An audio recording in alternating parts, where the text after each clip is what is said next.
Willie D Live. What's up, family?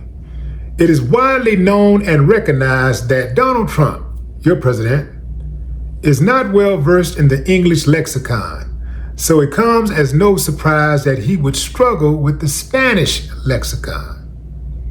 Yeah, fam, so he went on Fox News and he was asked to say, "Let's make America great again" in Spanish. The results in a moment. But first, fam, right now he's deporting people who have come here and obtained their citizenship by one way or the other. But now he's seriously considering deporting America's homegrown criminals. Give me a thumbs up if you think that's a great idea to make America great again. Thumbs down if you say, "Nah, man, sounds like cap to me." I'll give you a few moments to think about it. Okay, time's up. My thoughts.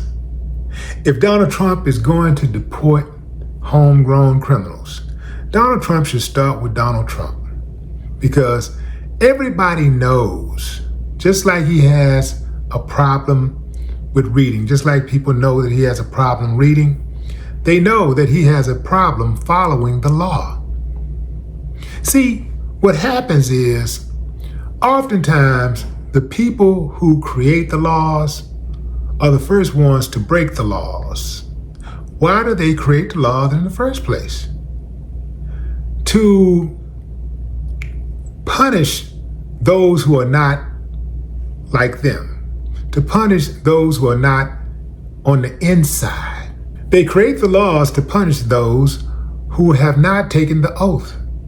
But there is some latitude there. See, what they do is they'll create the law and they'll give themselves enough latitude to make exceptions for those who have not taken the oath, depending on how they feel, depending on exactly what was done and the color of the person who did it, the association, the status, those type of things. You see, that's how the laws work.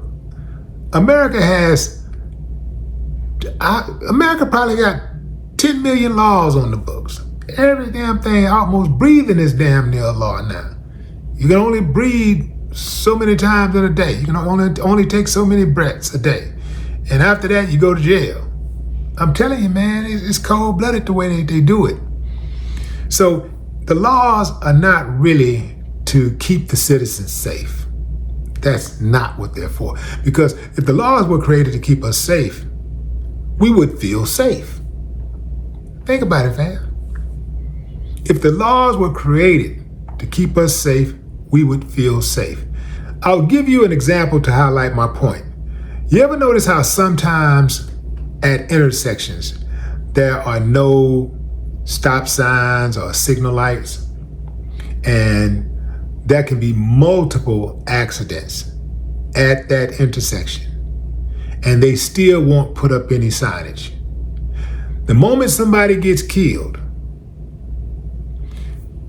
light come up overnight, stop sign come up overnight, just like that. We're a reactionary society. They know that something like that will eventually happen, but until they get hit in the pocket, they won't make a move to rectify the situation. Somebody got to die. Just like in these schools, you report bullying. A parent can go to the school 100 times and report bullying. They won't do nothing.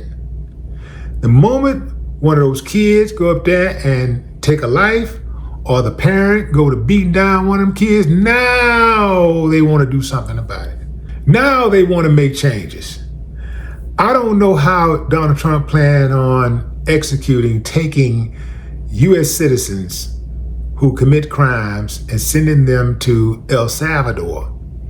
Supposedly, he's supposed to give them about $25,000 per inmate, which is insane because it tells you automatically that El Salvador is not going to take care of those inmates. El Salvador is probably just going to let them die and pocket the money, because it'll take a lot more than $25,000 to house those or to house each inmate, depending on how long they're there.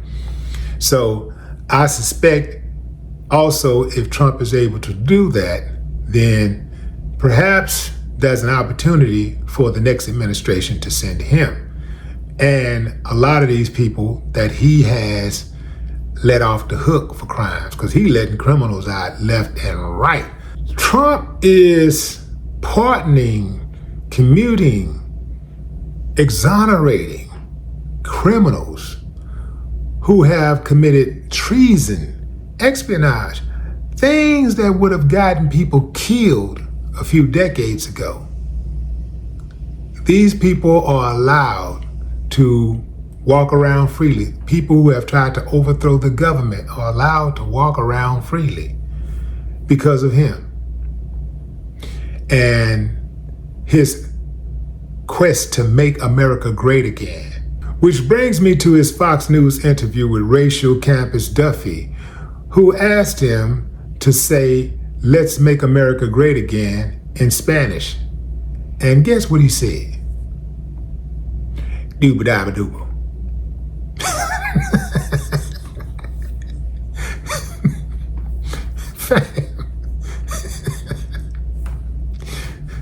The dude was way off, and I'm sure he practiced it. I'm sure he practiced, because Fox don't try to catch him off guard. Fox is in his corner 1,000%. And so I cannot fathom a situation where they would try to hit him with a gotcha. Nah, because he would absolutely get old girl fired. She'd be gone like that. So totally embarrassing. The comedians around the world are having a field day with it. This dude can't say just a few short words in Spanish. He just couldn't do it. He couldn't do it to save his life. But yet, he's representing millions and millions and millions of Spanish people in the United States. I'm just saying, fam, I'm not saying he got to be fluent, right? I'm just saying a few words. Let's make America great again. Five words. That's it. Let's make America great again. Is that too much to ask for a man who asked for so much? No more talk.